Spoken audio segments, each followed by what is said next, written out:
Hi guys, আসসালামু আলাইকুম। Ruby kitchen হাউসে আপনাদের সবাইকে স্বাগতম। আমি আবার নতুন একটা রেসিপি নিয়ে আসলাম। আজকে আমি যে রেসিপিটা আপনাদেরকে দেখাবো সেটি হচ্ছে গরুর পায়া বা কেউ বা নেহারি বলে।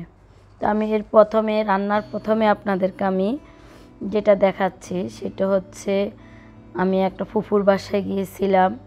ওখানে গিয়ে দেখি ওনাদের দোতলার বারান্দায় ওখানে ওনারা অনেক ফুলের গাছ, ফলের গাছ, বিভিন্ন পাতাবাহারের গাছ, সাথে সাথে মোবাইলটা বের করে ভিডিও করতে শুরু করে দিলাম। বারান্দাটা পুরোটা সাজিয়েছে ওনার ছেলের বউ, কারণ ফুফু তো ইউএসএ থাকেন।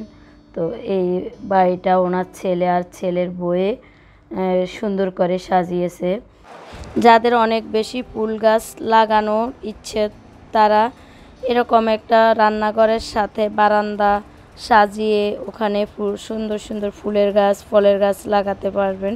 তাহলে তাদের রান্না করতে মনটাও অনেক বেশি ভালো লাগবে। বিকেলে চা খাওয়ার সময় এবং একটা ছোট্ট জায়গায় চা খেতেও অনেক ভালো লাগে। আজকের রেসিপি গরুর পায়া। তো খুব সহজভাবে আমি এই রান্নাটা করে দেখাবো। হাতের কাছে থাকা অল্প কিছু মশলা দিয়ে নেহারি রান্না করব। প্রথমে পরিষ্কার পানি দিয়ে পায়াগুলিকে ধুয়ে নিব। এরপর পেঁয়াজ কুচি দিব পরিমাপ মতো। আমি এখানে 3 কাপ পেঁয়াজ কুচি দিয়েছি। এখন আমি দিব জিরা বাটা 3 টেবিল চামচ। তো অনেক সময় অনেকে পায়াগুলিকে কিন্তু গরম পানি দিয়ে প্রথমে ধুয়ে নেয়। তা আপনারাও চাইলে প্রথমে ধুয়ে নিতে পারেন গরম পানি দিয়ে। এরপর দিয়ে দিচ্ছি রসুন বাটা 3 টেবিল চামচ, আদা বাটা 3 টেবিল চামচ। আসলে গরুর পায়াগুলি কষায়রা যেভাবে টুকরো করে দেয় সেভাবে আমাদের অনেক সময় পছন্দ হয় না। তো আপনি নিজে দাঁড়িয়ে থেকে টুকরোগুলি পছন্দ মতো করে নিয়ে নিতে পারেন। তো আমি পরিমাণ মতো এখানে লবণ দিয়েছি 2 টেবিল চামচ, হলুদ দিয়েছি 2 টেবিল চামচ। তো হলুদ বেশি দিতে হয় না পায়ার মধ্যে, মরিচটা আপনাদের পছন্দ অনুযায়ী দিবেন। আর আমি এখন পরিমাণ মতো পানি দিয়ে দিচ্ছি। পানিটা হচ্ছে যে পাতিলে যারা লার্কির চুলাতে রান্না করে তারা একটু পানির পরিমাণ একটু বাড়িয়ে দিতে হয়, কারণ অনেকক্ষণ থেকে প্রায় 5 থেকে 6 ঘন্টা চুলার উপরে থাকতে হয় পায়াগুলি। তো আপনি সেই পরিমাপে পানি দিবেন যেন পায়াগুলি সিদ্ধ হয়। তো যারা লার্কি চুলাতে রান্না করেন তাদের জন্য একটু পানি বেশি দিতে হবে। আর যারা গ্যাসে রান্না করেন তারা অনেক সময় দেখা যাচ্ছে যে প্রেসার কুকারে দেন। তো আপনাদেরকে আমি দেখাচ্ছি, আমি কিন্তু এই যে পায়ার সাইজগুলি আমি নিজে থেকে করে দিয়েছি। আর যে আপনাদেরকে খালি অংশটা দেখাচ্ছি এখানে কিন্তু পায়ার যে আমরা যে ক্যালসিয়ামের জন্য খাই ওই ক্যালসিয়ামটা কিন্তু এরকম করে টুকরো উঠিয়ে নিয়ে রান্না করলে তাহলে ক্যালসিয়ামগুলি নরম হওয়ার পর খাওয়া যেতে পারে।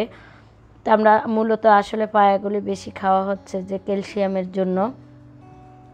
তো আমি এখানে দারচিনি, এলাচ, তেজপাতা এগুলি নলার মধ্যে দিয়ে দিচ্ছি। তো আমি এই নলাটা কিন্তু আমি 5 ঘন্টা মতো জাল দিব। জাল দিয়ে চুলার উপরে রেখে দিব। যে কয়লা আছে কয়লাতে আমি এটা কিন্তু লার্কি চুলাতে রান্না করব। এখন আমি 1 ঘন্টা পর দেখুন আমার নলাগুলি এই অবস্থায় চলে আসছে, উপরে একটা তেল তেল ভাব চলে আসছে। তো আমি এখন ঢাকনা দিয়ে রেখে দিব যেন নলার ঝোলগুলি আরও শুকিয়ে যায়। এখানে আমি অন্য কোনো কিছু ব্যবহার করি নাই নলাতে, সাধারণভাবে যা যা আমরা মশলা ব্যবহার করি তাই দিয়েছি। তো নলাটা রেডি হয়ে গেছে, সবাই খাবারের জন্য বসে গেছে। তো এর মধ্যে আমি একটা জিরা গুঁড়ো দিয়ে দিয়েছি, কারণ জিরাটা দিলে নলাটার অনেকটা সুন্দর ঘ্রাণ আসে, খেতেও ভালো লাগে। আমাদের খাওয়া দাওয়ার পরে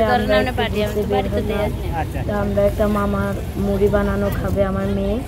তো আমি মামাকে বললাম একটু ভিডিও করে নিই, আপনি একটু মুড়ি বানান।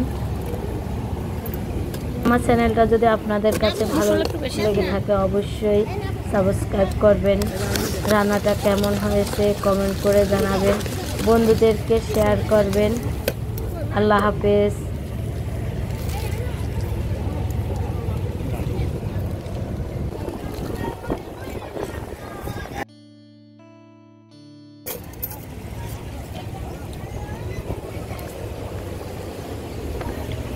এরকম।